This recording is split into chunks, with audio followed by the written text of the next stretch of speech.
Hello everyone, I'm quickly moving on to the video, and I'm ranking the dungeons in Zelda Tears of the Kingdom. Enjoy watching.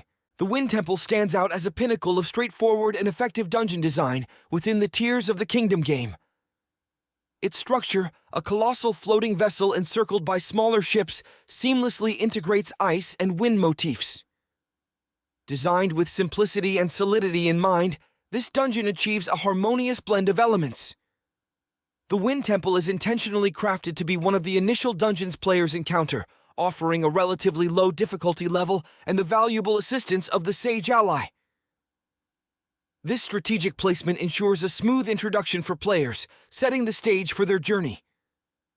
The climax of the Wind Temple is the epic confrontation with Kolgera, adding a heightened sense of stakes and spectacle to this carefully crafted dungeon experience. As a result, I'm placing Wind Temple in the A tier, the Water Temple. In Tears of the Kingdom stands out as an anomaly compared to other dungeons. Similar to the Wind Temple, it is situated in the sky, but distinctively, it features a completely open-air design. The structure resembles a cluster of sky islands closely grouped together, resulting in navigation that is almost effortlessly straightforward. In contrast, the Water Temple places a strong emphasis on puzzles, although their solutions are notably more rigid compared to the standard offerings in Tears of the Kingdom. The dungeon's conclusion, marked by the encounter with Muktarok, is perceived as relatively weak. Nevertheless, the Water Temple manages to surpass the divisive reputation of Zelda's past water temples by keeping players engaged without overstaying its welcome. As a result, I'm placing Water Temple in the B tier. Discussions surrounding the Fire Temple in Tears of the Kingdom have been subject to varied opinions, much like the Spirit Temple. This is attributed to the fact that the dungeon allows for significant skipping, thanks to the fully climbable underground walls and the ranged capabilities of Yunobo's Sage Power. While this aligns with the strengths of Tears of the Kingdom, it also exposes a weakness that could have been mitigated through environmental adjustments.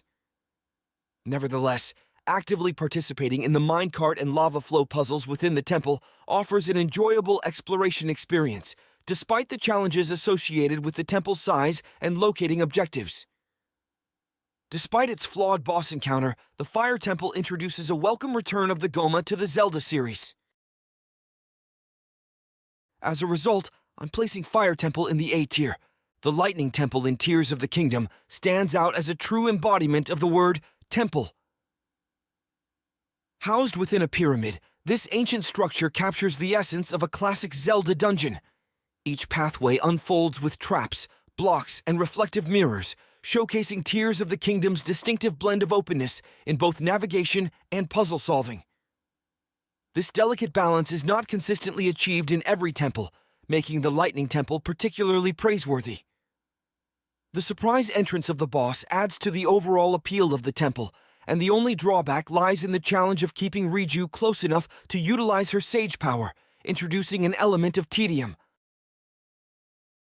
As a result, I'm placing Lightning Temple in the S tier. Tears of the Kingdom introduces Hyrule Castle, which holds the potential to be one of the best dungeons in the game. The expansive castle map, preserved from Breath of the Wild, offers new opportunities with reduced malice and guardian presence, allowing players to explore and embark on quests for items like the Hylian Shield and a new champion's tunic. However, the disappointment arises when this iconic location is relegated to a linear monster gauntlet during its brief stint as a story dungeon.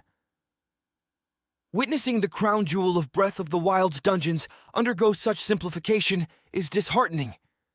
The redeeming factor comes in the form of Tears of the Kingdom's promise of a chaotic Phantom Ganon fight at the conclusion, adding value to the overall journey. As a result, I'm placing Hyrule Castle in the C tier. Debates surrounding the Spirit Temple's quality have been ongoing, particularly since the temple primarily serves as the setting for the real dungeon, the Construct Factory. Situated in a segment of the depths after overcoming a preliminary challenge in the sky, the objective is to construct 4 limbs for Mineru's robot body. The experience varies depending on players' creativity, with the process feeling either repetitive or akin to the best application of Ultra Hand in the game. While there's room for improvement, the Spirit Temple stands out as an impressive inaugural attempt at introducing an entirely new concept for a Zelda dungeon. As a result, I'm placing Spirit Temple in the S tier. As Link's quest nears its conclusion, entering the Hyrule Castle chasm marks the onset of the final trial. The chasm presents a series of formidable challenges, including expansive pits, potent enemy encampments, and mini-boss encounters. Players have the freedom to engage in combat or bypass adversaries as they see fit.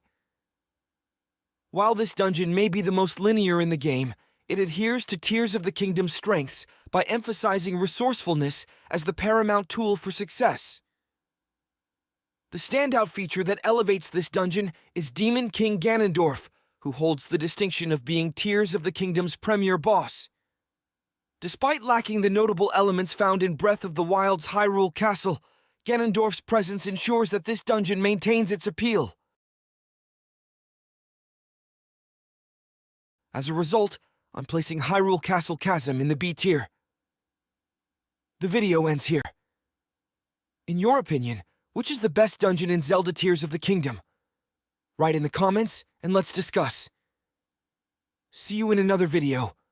Don't forget to subscribe.